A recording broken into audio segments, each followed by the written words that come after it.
Hola amigos y amigas de Rompiendo Esquemas, ¿cómo están? Bueno, el objetivo o la búsqueda del podcast de hoy tiene que ver con compartir desde una perspectiva que, vale aclarar, es mucho más sociológica y no tan desde la postura de la psicología hacia adentro o bien desde el psicoanálisis, que en realidad suele ser el marco teórico que recorremos mucho más en Rompiendo Esquemas, sino que justamente va a presentar este abordaje más general y más considerando al psicoanálisis, a la psicología o a las ciencias psicológicas como productos históricos, es decir, cierta mirada más general de la cuestión que me parece tiene mucho que ver con lo que postula Foucault. De hecho, el autor, que es la idea de recorrer algunas de sus ideas hoy, es Nicholas Rose y se basa y lo cita a Foucault. Y por eso me pareció que era propio o que estaba bueno traerlo, en el sentido de que a veces, capaz por ser anglosajón, por ser inglés y escribir en ese idioma que en muchas ocasiones resulta mucho más gráfico, nos acerca un poco a las ideas de Foucault que a veces a priori solamente parecen bastante poco transparentes o complejas de abordarse en un primer momento. Este abordaje va a considerar a la psicología o a la psiquiatría, a las ciencias psicológicas, como un conjunto de saberes, como un producto social e histórico, y Nicholas Rose lo que va a hacer es mirarlo, si se quiere, desde afuera a estos productos disciplinarios que son, por ejemplo, la psicología o el psicoanálisis.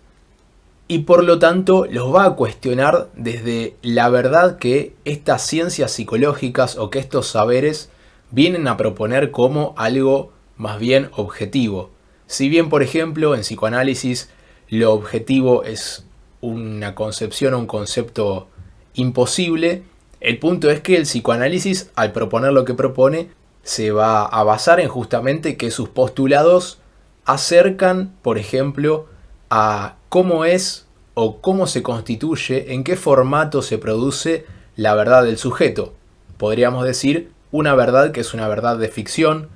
que se aleja de ese saber científico objetivado y positivista, pero sin embargo el psicoanálisis va a sostener, porque si no, no podría ser una praxis que se lleva adelante y sostiene una clínica, va a sostener que lo que postula de algún modo es utilitario,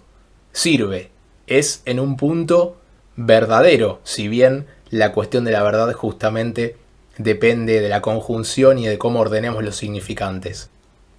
Ese marco teórico va a ordenar a ese saber que en este caso Nicholas Rose, tanto como Foucault, lo van a poder nomenclar, lo van a poder ubicar como un saber propio del poder disciplinario,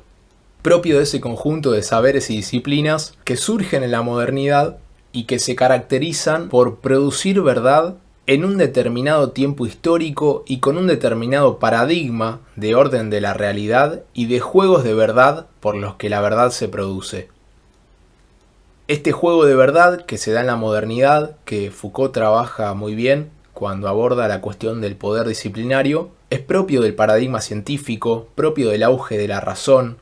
propio del auge de la subjetividad humana legislando sobre sí misma y sobre la realidad, así como en un momento previo la verdad se decía en términos divinos. Siempre cabe hacer este breve recordatorio e introducción para poder justamente ubicar cómo piensan estos autores la construcción de estos saberes que en la modernidad son las disciplinas, donde se ubican las ciencias psicológicas que producen verdad a partir de determinados juegos de verdad, de determinados cánones que autorizarían a que algo sea considerado como verdadero. En ese sentido, capaz sea propio o esté bueno entender a ese campo de batalla interpretativo que no controla un solo sujeto ni una supravoluntad, como lo menciona a veces ese sociólogo que es Bourdieu, en el cual hay diferentes agentes que intentan imponer su interpretación de la realidad y de las cosas bajo determinados paradigmas. En la modernidad, una vez más, ese paradigma es el científico. Entonces, para poder desarrollar lo que Nicholas Rose plantea en la introducción y el primer capítulo de su libro sobre el gobierno del alma, que tiene que ver con esta gestión del yo contemporáneo, lo cual ya ubica cierta conceptualización de cómo va a entender a las ciencias psicológicas este autor, podemos enseguida sospechar que si hay una gestión del yo contemporáneo y si se trata de el gobierno del alma, va a haber determinados poderes que van a recaer sobre estos objetos que vienen a ser el yo contemporáneo o el alma humana. Una idea central entonces para ir avanzando en este texto tiene que ver con que en la modernidad esa ficción que es nuestro yo, porque así lo concibe Nicholas Rose, al contrario de ser ese lugar que va en línea con la dimensión de lo privado, lo propio, es un terreno altamente comprometido con relaciones de poder que no son exteriores a la vez que interiores. O sea, nuestra interioridad y vida íntima, a la que le suponemos propiedad, porque al final qué difícil es escaparle a la época para pensar la subjetividad, es en realidad un terreno invadido por el poder, tomado por un conjunto de saberes que de a poco van a producir subjetividad, es decir, van a constituir una subjetividad que se mira a sí misma en determinados términos, que se evalúa en relación a diferentes cuestiones, que compite en base a determinados valores, o que se considera exitosa o no en base a tales cánones. E incluso, yendo más lejos, podríamos decir que internaliza determinados diálogos mentales internos a partir de relaciones de poder y modelos dialógicos. Un ejemplo de eso, que en este caso Foucault destaca muy bien, es la confesión, que venida del cristianismo constituye un formato que domina un montón de situaciones sociales en nuestra sociedad, y ahí, vaya si Foucault no le da un palo, por ejemplo, al psicoanálisis. Pero sin irse hasta ese punto, la idea es mencionar una cita que justamente Nicholas Rose hace de Michel Foucault al empezar su libro, donde Foucault dice: "No creo que debamos considerar al Estado moderno como una entidad que se ha desarrollado por encima de los individuos, ignorando lo que son y aún incluso su propia existencia, sino, por el contrario, como una estructura muy sofisticada en la que los individuos pueden integrarse con una condición, que su individualidad deba configurarse de una forma nueva". Esta cita la toma de El sujeto y el poder, publicado en 1982, y la usa para introducir lo que va a plantear sobre este yo contemporáneo que surge a partir de ese poder disciplinario que desarrolla Foucault. Lo que Nicholas Rose va a plantear es que nuestras personalidades, subjetividades y relaciones, como decíamos, no son cuestiones privadas si por eso entendemos que no son objetos del poder. Al contrario, lo que dice es que están intensamente gobernadas. De ahí lo que plantea es que nuestros pensamientos, sentimientos y acciones pueden parecer el tejido mismo que constituye el yo íntimo, pero sin embargo aparecen socialmente organizados, administrados hasta en sus más pequeños detalles. Esta gestión del yo contemporáneo, que va a ser objeto de diferentes poderes, se va a distinguir en tres aspectos. Un primer aspecto tiene que ver, dice Nicholas Rose, con las capacidades personales y subjetivas de los ciudadanos que de a poco son incorporadas al ámbito y a las aspiraciones de los poderes públicos. Rose plantea que, aunque sería demasiado decir que nuestros gobernantes interpretaron sus tareas enteramente o en buena medida en términos de la vida interior de los ciudadanos, la cuestión es que a partir de la modernidad, la subjetividad entra en los cálculos de las fuerzas políticas, como por ejemplo el Estado-Nación. Esto podríamos plantear en el caso, por ejemplo, del continente americano, que fue muy claro como en ese proceso postcolonial de llegada de los llamados conquistadores europeos, simultáneamente a lo largo de toda América empieza a desarrollarse esa forma de organización masiva que representan los estados-nación, que hoy nos ordenan con una bandera, con fronteras, lo cual de a poco empieza a ser cierto problema que viene importado de Europa y que se encarga de esparcirse y en ver cómo hacer para, por ejemplo, dibujar estas fronteras, aniquilar o eliminar a los pueblos precolombinos que no querían someterse a esta nueva forma de organización, o bien se ve toda la inyección de símbolos patrios que hacen que, por ejemplo, cuando escuchemos el himno en un partido de fútbol de nuestro país se nos erice la piel. Hasta ese punto corporal, entonces, podríamos pensar esta incorporación de lo subjetivo en el ámbito de lo público.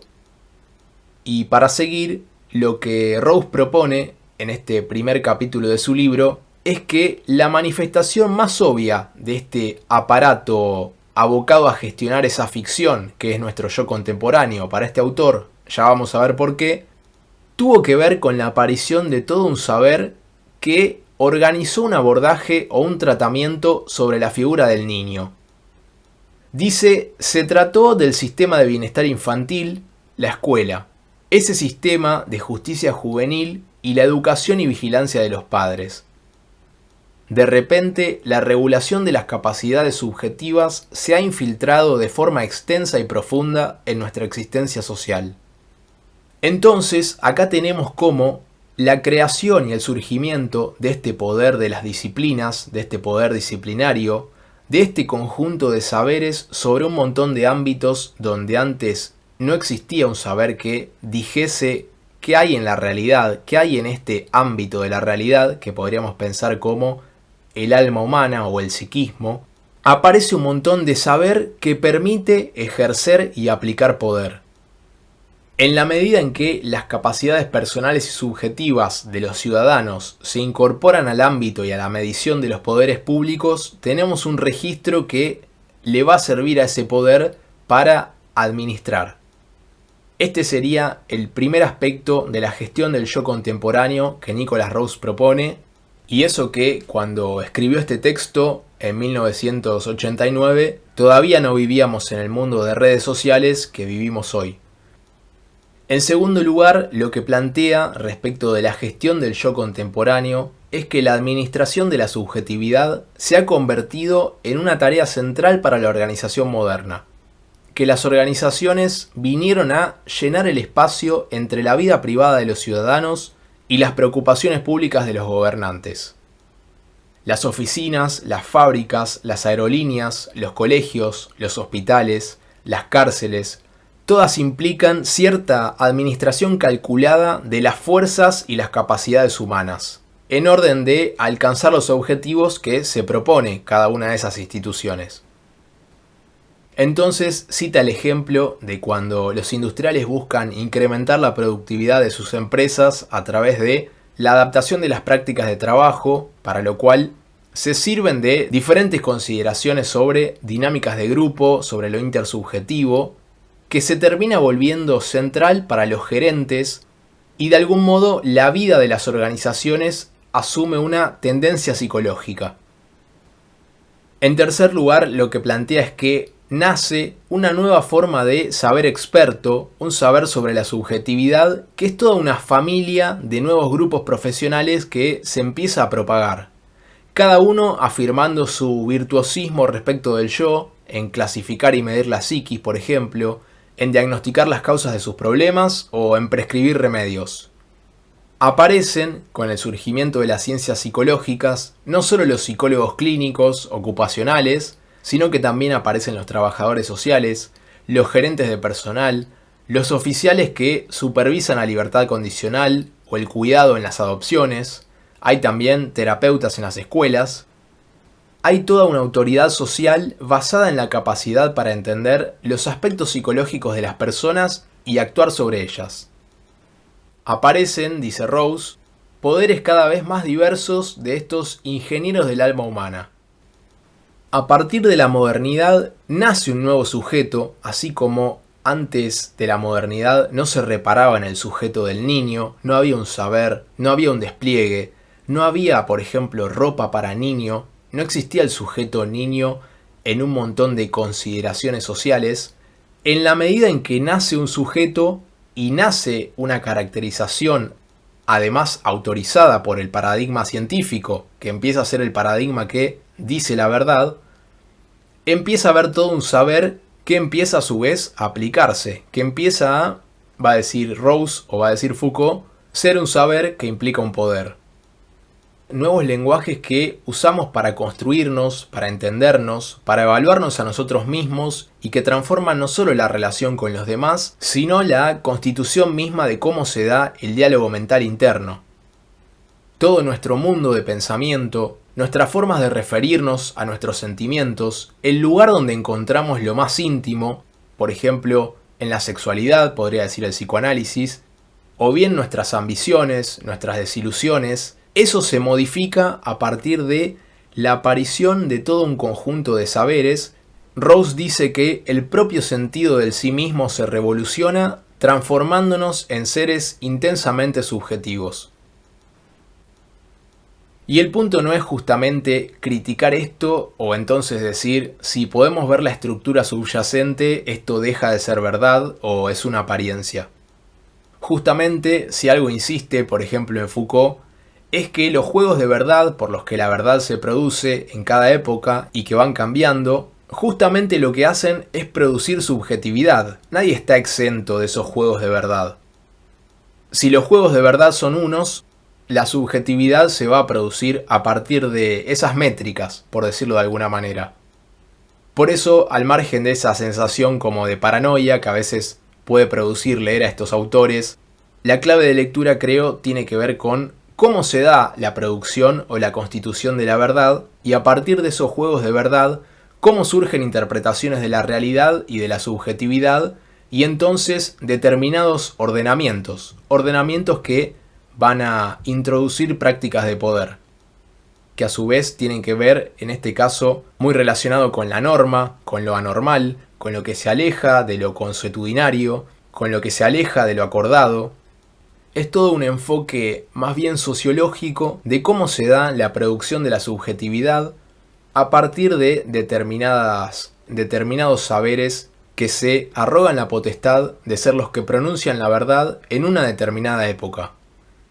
Por eso me parece que, para terminar, una de las ideas centrales tiene que ver cómo en Foucault y en este caso en Nicholas Rawls se da determinado análisis que tiene de trasfondo la inquietud por cómo se produce la verdad y cierto arriesgar una teoría, que en este caso es una verdad histórica y contingente que se produce en diferentes épocas a partir de determinados saberes autorizados o determinadas interpretaciones del mundo que se imponen,